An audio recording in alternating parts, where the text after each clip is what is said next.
Welcome to the preview video of the inventory system series. Now, this system is modular with a pretty decent architecture. It is also multiplayer replicated.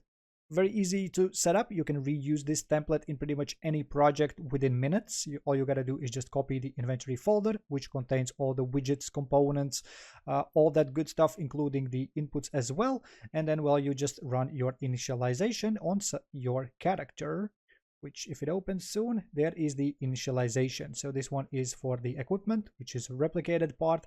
And then we have the on client side, the actual UI and input initialization, which then, well, gets triggered inside of our inventory manager component and takes care of the rest for us.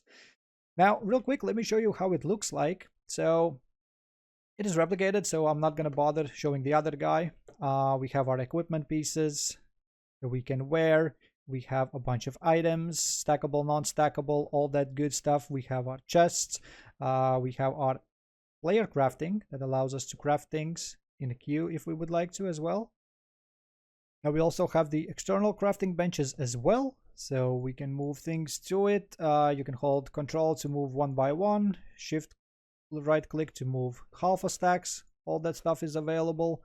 Then we have our crafting over here as well, and there we go. Now again, splitting is fully available throughout all the components. And then also we have our hotbar, in which we can place pretty much any item that we have, and it's like Minecraft style. It is going to be a little bit difficult to see it from the first person, so let me just actually make this smaller so we can see the other guy. So we can hold any item. Right? We have our pans, we have our knives, all that stuff. Now it is not like aligned properly as of right now, but I do show in the video how you can do that, how you can make sure that it gets aligned based on the actor you have. Again, got to remember that this is still a work in progress. There's going to be quite a lot of episodes still in this series. Now, this is just the base preview for the base framework, on top of which you can expand quite significantly, because this base system is very, very strong. So real quick, let's talk about the actual under the hood stuff. So pretty much everything is inside of our inventory folder. Now for this series, we are going to be using some free assets. We have our crafting resource icons. We have a village pack for some assets, which are these guys right here. And then also we have a man, which is our character that we are using in this example. It is a modular character. All of those are free and available down in the description box from the Fab Marketplace. Inventory folder. We have actors, we have components, we have some enumerators, some inputs, some interfaces. So real quick, interface, we have one for interaction. You could use your own. It's a very basic, just a BPI interact that transfers player reference.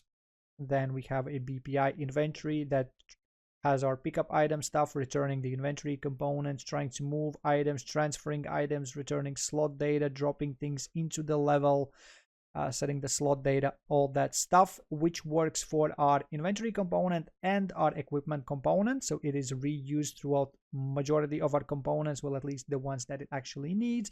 And we have an interface for our widgets as well, so we can transfer the component related data quickly.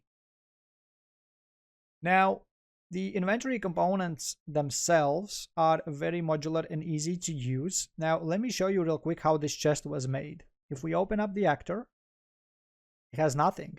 It has a single interaction event that toggles the UI, which then handles the rest of the data, and it has a single inventory component attached to it. That's it. That is all the code that we have inside of here. Now let's check out the inventory component itself. The inventory component itself has a few functions. It has some is valid checks to make sure that the clients don't cheat. It's kind of a little bit of an anti-cheat, but obviously it's not perfect. There's still ways how we could improve this, and potentially we will in the future upcoming episodes. We always validate our data before we do anything, and we make sure everything is server first.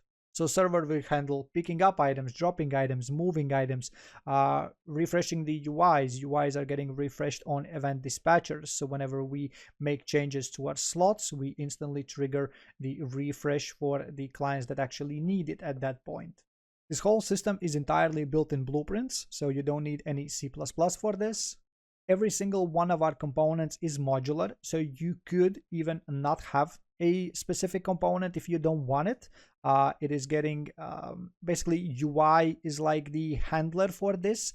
You send the information to the UI, and then UI sees, oh, you don't need this, okay, we're not going to display it, and therefore it's never going to trigger these components.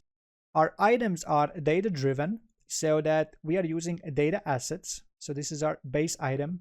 Here are the item values that are static and never going to be changed, are stored inside of a blueprint, which means that when we do network replication, we only need to replicate a reference to this specific data asset. Therefore, we don't have to transfer all that crazy amount of data.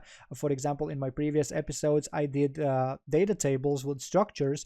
If we were to replicate that system like we did, that means we are transferring every single variable value. In this case, we are just simply transferring the reference. So that means we can have as many things inside of our data asset, and it is going to eat way less bandwidth.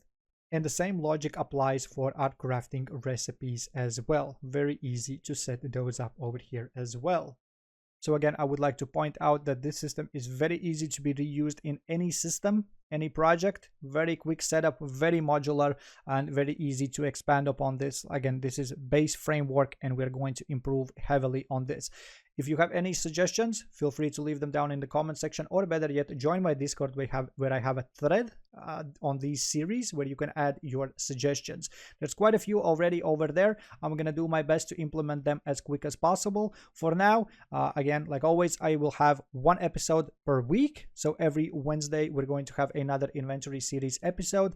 But if you want to watch all of this that you see on screen right now today, you can head over to my Patreon, where I'm actually rendering right now the videos and uploading as you're watching this. So there's probably not all of them during this minute, but definitely within the next 24-48 hours, there's going to be all of the episodes available for you. Yep, that's going to be it. Again, thank you for watching. Hope you will enjoy these series, and I see you in the next one.